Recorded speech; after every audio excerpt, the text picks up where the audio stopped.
안녕하세요. 로마에는 훌륭한 건축물들이면서 내부에도 예술품으로 가득 찬 성당들이 많이 있지요. 보통 관광지로서 그리고 기독교 순례지로서도 방문을 하게 됩니다. 오늘은 로마 시내 골목길에 위치해 있어 눈에 잘 띄지 않는 소중한 두 장소를 보물찾기처럼 소개해드리려고 하는데요. 2세기 초 안토니우스 피우스 황제 크리스천 박해 시기에 순교한 것으로 전해지는 푸덴치아나와 프라세데 두 자매의 이름을 붙인 성당들입니다. 먼저 푸덴치아나 성당에 왔습니다. 이 두 자매는 로마 제국의 원로원이자 유력한 아칠리 글라브리오네스 가문 출신이었던 푸덴테의 딸들이었습니다. 정문 윗부분에 섬세한 중세 조각이 남아 있습니다.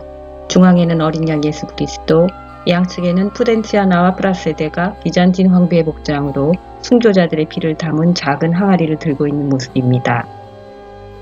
이들의 부친 푸덴테는 신약성경 디모데후서 4장 21절에서 부데라는 한국식 이름으로 언급이 되어 있습니다.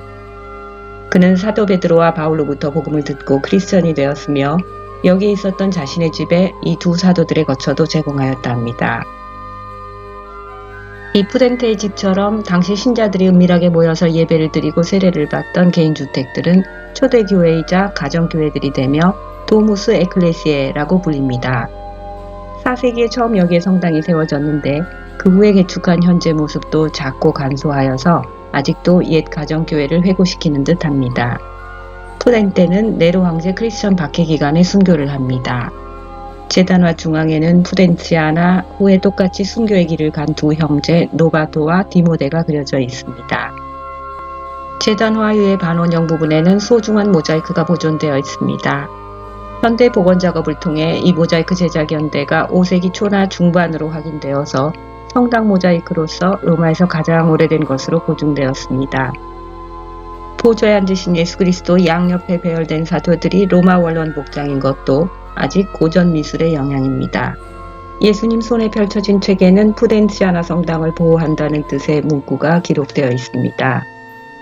양옆에 두 명의 여인은 바울과 베드로에게 면류관을 씌우고 있는데 푸덴치아나와 프라세데이면서 유대인의 교회와 이방인의 교회를 이중으로 상징하기도 합니다. 뒤에 보이는 도시의 건물 지붕이 금빛으로 묘사된 것으로도 보아 요한계시록 21장 2절의 새 예루살렘으로 해석된다 하며 내생물이자 사복음서 저자 마태, 마가, 누가, 요한을 상징하는 천사, 황소, 사자, 독수리가 있고 붉고 푸른 구름들 사이에 보석으로 가득한 십자가의 묘사도 아름답습니다. 전체적으로 구원이 되시는 그리스도, 그리스도의 재림, 푸덴테의 집에 세워진 교회에 대한 보호를 암시하는 내용이며 푸덴치아나 성당의 이 모자이크는 후에 8세기, 9세기의 비잔틴 모자이크의 모델이 됩니다. 그 위에 둥근 돔은 16세기 말에 추가가 된 것으로 빛나는 구름 가운데 영광 예수 그리스도께 천사들이 찬양을 드리고 있고 아래쪽에는 사도 베드로와 바울 푸덴테의 모습입니다.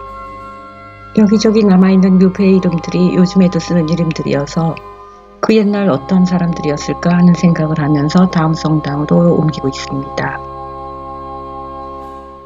아까 거기에서 도보로 약 5분 거리에 있는 두 번째 성당에 도착했습니다. 부친 푸덴테와 자매 푸덴치아나가 먼저 순교를 한 후 남은 자매 프라세데가 그 집안의 유산을 바쳐서 예배의 장소를 만들었다 합니다. 현재의 모습은 9세기 초와 16세기에 개축을 한 것입니다. 목재 천정의 무게를 받치기 위해서 13세기에 설치된 아치들이 공간감을 더해준 것 같습니다. 고대 로마 시대의 큰 공공 건물의 건물 양식인 바실리카 형태로 높고 넓고 엄숙한 느낌입니다. 복음이 처음 전파되었을 때 노예나 천민, 연약한 계층뿐만 아니라 점차적으로 군인, 귀족, 황제 가족들도 크리스천이 되기 시작했습니다. 대로마 제국의 수도 로마에서 살던 푸덴테가 원로원으로서 누릴 수 있었던 그의 모든 것을 포기하면서 자신과 그 네 자녀들까지 순교자가 될 수 있었던 비밀은 무엇이었을까에 대한 생각을 해보게 됩니다. 프라세데는 신도들을 자기 집의 가정교회에 비밀리에 숨겨주고 도우면서 발각되어 처형당하게 된 사람들의 시신을 거두어 카타콤베에 안장케 했습니다. 이 자주색 커다란 대리석 원판에 프라세데가 순교자들의 피와 유해를 소중히 모아서 담은 지점이라고 기록되어 있습니다. 그 후 자신도 순교를 해서 아버지와 자매가 먼저 잠들어 있는 프리실라 카타콤베에 함께 묻히게 됩니다. 성당을 개축한 후에는 카타콤베에 있었던 순교자들의 유골을 이전해서 이 아래에 안장했습니다. 그 위에 코스모데스크 양식의 아름다운 대리석 카페트로 덮은 것입니다. 먼저 본 푸덴치아나 성당보다 훨씬 더 큰 면적이 수많은 모자이크 조각으로 채워져 있습니다. 교회 건물에 쓰인 개선문 형태의 아치는 세상에 오신 예수 그리스도와 죽음과 죄악을 이긴 승리의 상징입니다. 왼편에 십계명판을 든 모세와 천사들이 있고 제일 중앙에는 견고한 예루살렘 성 내부의 붉은 옷의 그리스도와 양옆에 세례 요한, 바울과 베드로와 프라세데 사도들이 있으며 가장 오른편에는 구약 성경을 손에 들고 있는 천사와 선지자 엘리야입니다. 다음 아치에는 먼저 양쪽 상단에 네 천사와 사복음서 저자들을 상징하는 황소, 독수리, 사람, 사자의 형상이 있고 그 바로 아래에는 흰옷을 입은 24명의 장로들이 베일에 가려진 손으로 각각 황금 면류관을 예수님께 드리고 있습니다. 제일 위 둥근 메달 안에는 보좌에 앉은 어린 양과 7개의 인장으로 봉인된 책이 있는데 그 양옆에 초대교회를 상징하는 7개의 길쭉한 촛대가 희미하게 보입니다.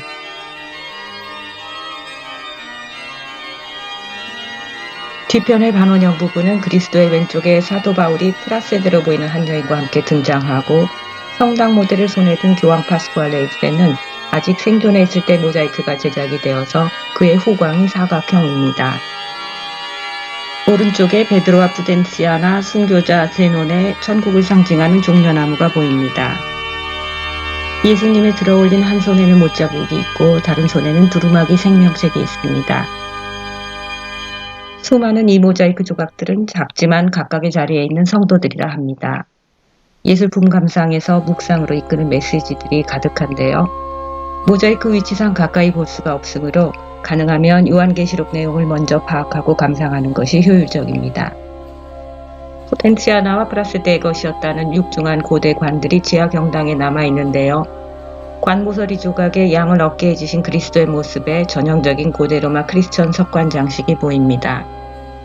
여기는 이번에 소개해드릴 마지막 장소로 교황 파스쿠알레 1세가 그의 모친 테오도라의 묘실로 건축해한 소예배당입니다. 둥근 메달 안에 그리스도와 함께 12사도, 모세, 엘리야, 순교자들이 마치 신앙 선배들의 증명사진처럼 배열이 되어 있습니다. 안으로 들어가면 어둠 속에서도 작은 햇빛으로 모자이크를 좀 보이는데요. 불을 켜면 전체가 다 황금빛으로 반짝입니다. 협소한 공간이어서 마치 작은 보석 상자에 들어와 있는 것 같습니다. 황금 바탕은 신앙의 불변과 순수함의 상징으로도 사용되었습니다. 생명책을 드신 그리스도와 그를 받들고 있는 네 천사들 모두 고정된 시선, 절대적인 시선입니다. 베드로와 바울이 가리키고 있는 아직 빈 보좌는 그리스도의 재림을 상징합니다. 눈부신 하얀 옷의 천사, 연약한 여인들이었던 순교자들, 푸덴치아나, 프라세데, 아니에세, 어린 양 예수가 서 있는 언덕에서 흘러나오는 시냇물을 사슴들이 마시고 있는 장면, 다 아름답고 간결합니다. 그 아래 인물들 중에서 제일 왼쪽은 파스쿠알레 1세 교황 모친인 테오도라입니다. 내용을 일일이 확인하는 게 좀 수고스럽지만 로마 중세 미술과 비잔틴 스타일 모자이크를 감상할 수 있는 좋은 기회이기도 합니다. 이런 평면적 묘사는 사실적 형태 묘사보다 전달하고자 하는 메시지에 중점을 더 두고 있으므로 시간을 여유롭게 갖고 보시면 훨씬 더 좋은 방문이 되시리라 생각됩니다. 동전을 넣어야 조명이 켜지는데요. 꺼진 상태로 먼저 본 후 비교를 해보는 것도 좋은 방법입니다. 지금 누군가 성가 연습을 시작했네요. 다음번에 또 뵙겠습니다.